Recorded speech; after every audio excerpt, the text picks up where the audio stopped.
انہوں نے بھارتی حکام سے، اسرائیلی حکام سے ملاقاتیں کی ہیں اور کہا ہے کہ سن 2030 تک بھارت اور یو اے ای کے درمیان 100 ارب ڈالر سے زائد کی ٹریڈ ہوا کرے گی۔ اب تک جو اعداد و شمار سامنے آ رہے ہیں اس میں یہ کہا جا رہا ہے کہ تقریباً 60 ارب ڈالر کی باہمی تجارت ہوتی ہے، اور یو اے ای کے ذریعے سے بھارت دیگر جو گلف کے ممالک ہیں، عرب ممالک ہیں، وہاں تک اپنی مصنوعات کو، پروڈکٹس کو فروخت کر رہا ہے۔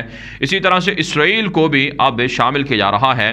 بھارت، اسرائیل اور متحدہ عرب امارات ان کا ٹرائنگل بن چکے ہیں، اور یہ تینوں ملک باہمی تجارت کو فروغ دیں گے، اور متحدہ عرب امارات کے ساتھ مل کر یہ بھارت اور اسرائیل سیکیورٹی کے معاملات کو بھی آگے بڑھائیں گے۔ پاکستان کو بھی تھریٹ کیا جا رہا ہے کہ یو اے ای اور گلف ممالک سے اسرائیل کے ساتھ مل کر بھارت پاکستان کو آؤٹ کر دے گا، لہٰذا پاکستان کو ان سازشوں پر نظر رکھنا ہوگی اور ان کا جواب دینا ہوگا، اور بھارت کو سرپرائز دینا ہوگا، یہاں سے نکالنا ہوگا، اور اسرائیل کی سازشوں سے بھی آگاہ رہنا ہوگا۔ آگے بڑھنے کا جو آج کی چوتھی بڑی خبر ہے، یہ ناظرین کام بھارت ہی سے ہے۔ تازہ رپورٹ سامنے آ رہی ہیں کہ بھارت کے اندر چھتیس گڑھ کی ریاست میں جو بھارتی فوج پر حملہ ہوا ہے، اس حوالے سے بھارت کی عوام مودی حکومت سے، فورسز سے سوال کر رہی ہے کہ آخر فوجی جوانوں کو کیسے مروایا گیا؟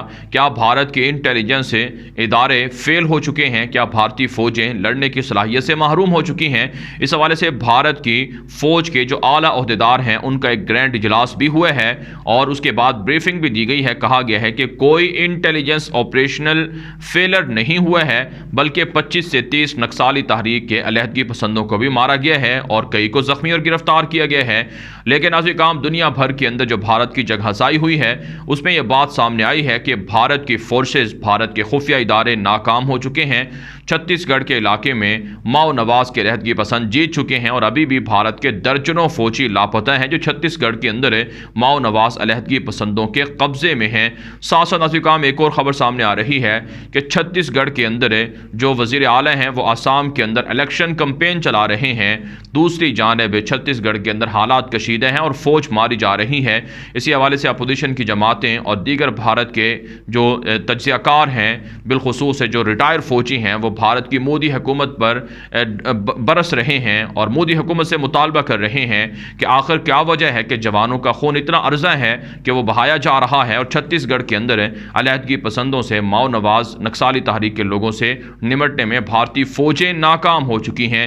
آگے بڑھنے کا جو آج کی پانچویں بڑی خبر ہے، یہ ناظرین کام افغانستان کے معاملات کے حوالے سے ہے۔ افغانستان کا صوبہ قندھار ہے جہاں پر کابل فضائیہ نے فضائی بمباری کی ہے، جس کے نتیجے میں افغان طالبان کے 40 کے لگ بھگ مجاہدین کو شہید کرنے کا دعویٰ سامنے آیا ہے۔ اس سے پہلے ناظرین کام مختلف صوبوں کے اندر کابل فورسز نے حملے کر کے 75 کے قریب افغان طالبان کو شہید کرنے کا دعویٰ کیا ہے۔ افغان طالبان کی امارت اسلامیہ بھی ان فضائی حملوں کو تصدیق کر رہی ہے، ان فضائی حملوں کی تصدیق کر رہی ہے۔ افغان طالبان کے ترجمان ذبیح اللہ مجاہد نے کہا ہے کہ ہمارے خلاف جو کارروائیاں ہو رہی ہیں اس میں نہتی شہری آبادی بھی ٹارگٹ ہو رہی ہے، اور اسی طرح سے افغان مجاہدین کو، طالبان کو بھی شہید کیا جا رہا ہے۔ لیکن افغان طالبان کا بھی رد عمل سامنے آ رہا ہے، افغان طالبان بھی بدلہ لے رہے ہیں۔ کل ناظرین کام کابل کے اندر افغان طالبان نے ایک بڑا فوجی ہیڈ کوارٹر اڑایا تھا جس میں 40 کابل فوجی افسران ہلاک کر دیے گئے تھے، اور آج بھی افغان طالبان کے ترجمان ذبیح اللہ مجاہد نے ٹویٹر اکاؤنٹ پر لکھا ہے کہ مختلف صوبوں کے اندر ہماری کارروائیوں میں کابل حکومت کے 50 سے زائد فوجی ہلاک یا زخمی کر دیے گئے ہیں اور درجنوں گرفتار کر لیے گئے ہیں، اور متعدد صوبوں میں چیک پوسٹوں کو بھی فتح کیا جا رہا ہے۔ کہا جاتا ہے گزشتہ 2 ہفتوں سے طالبان اور کابل فوج کے درمیان شدید جھڑپیں جاری ہیں جس میں دونوں طرف سے نقصان ہو رہا ہے۔ افغان طالبان کی فتوحات میں ریکارڈ اضافہ بتایا جا رہا ہے۔ اس کے علاوہ ناظرین ایک اور خبر سامنے آ رہی ہے کہ ترکی کے اندر جو افغانستان کے حوالے سے سمٹ ہونے جا رہی ہے، ابھی تک اس سمٹ کی حتمی تاریخ تعین نہیں ہوا ہے، حتمی تاریخ طے نہیں ہوئی ہے، اور کابل حکومت اور افغان طالبان کو انویٹیشن تو دیا گیا ہے لیکن حتمی تاریخ کا تعین نہیں ہوا ہے کیونکہ ڈیڈ لاک ہے۔ بہت سے ماہرین اس بات کو تسلیم کرتے ہیں کہ افغانستان کے حوالے سے جو انقرہ یا ترکی کے اندر ہونے والی سمٹ ہے یہ حتمی طور پر کوئی نتیجہ نہیں نکال سکے گی، کیونکہ کابل حکومت امریکہ اور ان کے اتحادی طالبان کی اسلامی حکومت کو ماننے کے لیے تیار نہیں ہیں، اور طالبان اپنی اسلامی حکومت کے موقف سے پیچھے ہٹنے کے لیے تیار نہیں ہیں۔ آگے بڑھنے کا جو آج کی چھٹی بڑی خبر ہے یہ ترکی سے ہے۔ ناظرین ترکی کے اندر ایک مرتبہ پھر فوجی بغاوت کو ناکام بنا دیا گیا ہے۔ ترکی کی حکومت طیب اردگان کی حکومت کو گرانے کے لیے ریٹائر فوجیوں کی جانب سے ایک متنازع لیٹر سامنے آیا ہے، جس میں عوام کو ورغلایا جا رہا ہے۔ اپوزیشن جماعتوں کے ساتھ مل کر اردگان کی حکومت کو گرانے کے لیے ریٹائر فوجیوں کی جانب سے ترکی کے استنبول کے اندر جو کنال بنائی جا رہی ہیں، استنبول کنال، تاکہ باسفورس کنال سے جو رش ہے وہ نئی جو کنال ہے اس کی طرف منتقل ہو سکے۔ آپ جانتے ہیں آبی گزرگاہ کے لیے یہ کنالز بنائی جاتی ہیں، تو استنبول کے اندر جو کنال نئی بنائی جا رہی تھی اس پر ریٹائر فوجیوں نے شدید تنقید کی ہے، اپوزیشن جماعتوں نے بھی تنقید کی ہے، اور طیب اردگان کی حکومت کے خلاف سازش کی گئی ہے، جس کے بعد 10 سے زائد جو بڑے بڑے ریٹائر فوجی جنرل تھے ان کو گرفتار کر لیا گیا ہے۔ اس حوالے سے ناظرین کرام، ترکی کے وزیر خارجہ تشاؤش اوغلو نے اپنے ایک پیغام میں کہا ہے، اپنے ایک بیان میں کہا ہے کہ دراصل ریٹائر فوجیوں کی جو تنقید ہے یا ریٹائر فوجیوں کا جو لیٹر ہے، اس کا مطلب ہے فوجی بغاوت کر کے اردگان کی حکومت کو گرانا ہے، لہٰذا ترکی کے اندر کسی بھی سطح کی فوجی بغاوت کو کچلا جائے گا۔ آپ جانتے ہیں ناظرین کرام، ترکی کے اندر مسلسل طیب اردگان کی حکومت کو یورپ کی جانب سے، امریکہ کی جانب سے، اسرائیل کی جانب سے، یہاں تک کہ عرب ریاستوں کی جانب سے تھریٹ کیا جا رہا ہے۔ اردگان کو 20 سال ہو چکے ہیں اقتدار میں، ان کی کامیاب پالیسیوں سے جہاں ترکی ترقی کر رہا ہے، وہیں دشمن ممالک کو بھی شدید تکلیف لاحق ہے کہ کہیں خلافت عثمانیہ عملاً بحال نہ ہو جائے۔ اس لیے اردگان کو گرانے کے لیے فوجیوں کا، اپوزیشن جماعتوں کا، فتح اللہ گولن کا، PK کے نامی دہشت گردوں کا، داعش نامی دہشت گردوں کا سہارا لیا جا رہا ہے۔ لیکن ترکی کے اداروں نے کہا ہے کہ ہمہ وقت فورسز الرٹ ہیں، خفیہ انٹیلیجنس ادارے الرٹ ہیں، کسی بھی طرح کی بغاوت کو ناکام بنایا جا سکتا ہے۔ 2016 میں بھی طیب اردگان کی حکومت گرانے کے لیے فوجی بغاوت ہوئی تھی، جسے کچل کر رکھ دیا گیا تھا، اور اب تو اردگان کی حکومت زیادہ مضبوط ہے۔ بہرحال ناظرین کرام، آگے بڑھ لیتے ہیں۔ جو آج کی 7ویں بڑی خبر ہے یہ اسرائیل سے ہے۔ ناظرین کرام، تازہ رپورٹ سامنے آ رہی ہے کہ نیتن یاہو کے خلاف کرپشن کے مقدمات کی دوبارہ سماعت شروع ہو چکی ہے۔ اس حوالے سے نیتن یاہو پر الزام لگایا جا رہا ہے۔ نیتن یاہو کے خلاف جو پراسیکیوٹر جنرل ہیں انہوں نے کہا ہے کہ عہدے کا ناجائز استعمال کرتے ہوئے ذاتی مفادات نیتن یاہو نے سمیٹے ہیں، اور کئی ارب ڈالر جو کرپشن ہے، بدعنوانی ہے، وہ بھی کی گئی ہے، لہٰذا نیتن یاہو اقتدار کے اہل نہیں ہیں۔ دوسری جانب نیتن یاہو کے مخالفین بھی ہزاروں کی تعداد میں سڑکوں پر نکل کر نیتن یاہو سے استعفیٰ مانگ رہے ہیں۔ کہا جاتا ہے نیتن یاہو کا مستقبل تاریک ہے اور انہیں سزا ہو سکتی ہے اور ان کا محاسبہ ہوگا، اور ان سے عوام احتساب مانگتے ہیں۔ اس کے علاوہ ناظرین کرام، ایک اور خبر سامنے آ رہی ہے کہ اسرائیل کی جانب سے امریکہ اور ایران کی جوہری ڈیل پر شدید تحفظات کا اظہار کیا جا رہا ہے۔ اسرائیلی حکام نے، اسرائیلی جنرلوں نے کہا ہے کہ امریکہ ایران کے ساتھ نرم رویہ اختیار کرنا ترک کر دے، کیونکہ ایران ایٹمی ہتھیار بنا کر اسرائیل کو، امریکہ کو، خطے کو ٹارگٹ کر رہا ہے، لہٰذا امریکہ اور ایران کی کسی بھی سطح کی جوہری ڈیل کی اسرائیل مخالفت کرے گا۔ آگے بڑھنے سے جو آج کی 8ویں بڑی خبر ہے یہ یمن سے ہے۔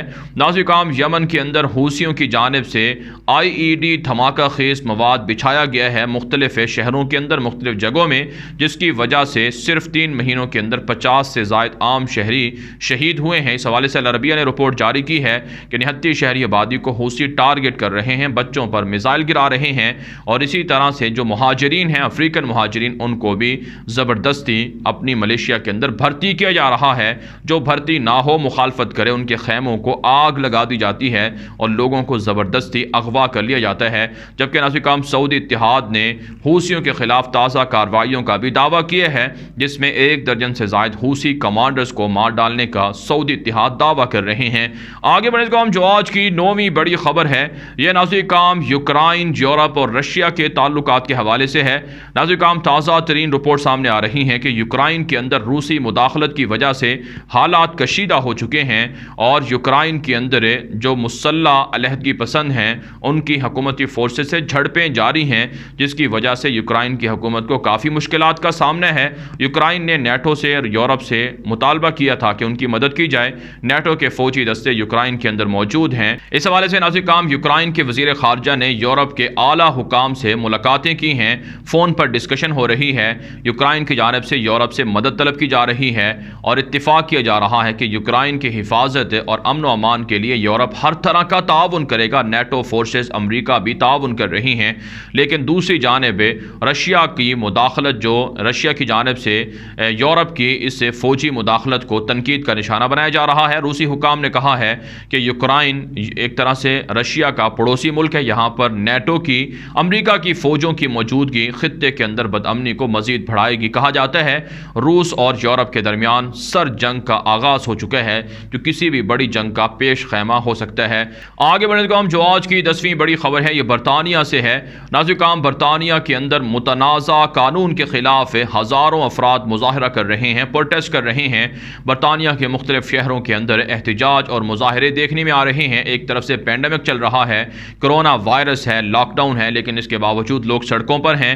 لوگوں کا مطالبہ ہے کہ پولیس کو ایکسٹرا پاور دی جا رہی ہے تاکہ نسل پرستی کو بڑھایا جائے، تاکہ لوگوں پر تشدد اور ظلم کیا جائے، پروٹیسٹرز کے خلاف، مظاہرین کے خلاف طاقت کا استعمال ہو۔ لہٰذا برطانوی حکومت کو یہ متنازع قانون ختم کرنا ہوگا، واپس لینا ہوگا۔ کہا جاتا ہے کہ درجنوں نہیں سینکڑوں مظاہرین بھی دھر لیے گئے ہیں، گرفتار کر لیے گئے ہیں، اور حالات برطانیہ کے اندر کشیدہ بتائے جا رہے ہیں۔ اسی طرح کے متنازع قانون ناظرین فرانس کے اندر بھی سامنے آ رہے ہیں، جہاں پولیس کو بااختیار بنانے کے لیے ایکسٹرا پاور دی جا رہی ہے، جس کی وجہ سے وہاں بھی احتجاج اور جھڑپیں اور گرفتاریاں اور اسی طرح سے ایک دوسرے کے خلاف نعرے بازی سامنے آ رہے ہیں۔ ناظرین، دنیا بھر سے تھی آج کی 10 بڑی خبریں۔ ان خبروں کے حوالے سے آپ کی کیا رائے ہے؟ اپنی رائے کامنٹ کے ذریعے سے ضرور ہم تک پہنچائیں۔ مزید خبروں کے لیے آپ ہمارے ٹویٹر اکاؤنٹ دنیا میرے آگے غلام نبی مدنی اور ہمارے نئے فیس بک پیج غلام نبی مدنی کو فالو کر لیں۔ آج کے لیے اتنا ہی، اجازت دیجیے، اللہ حافظ۔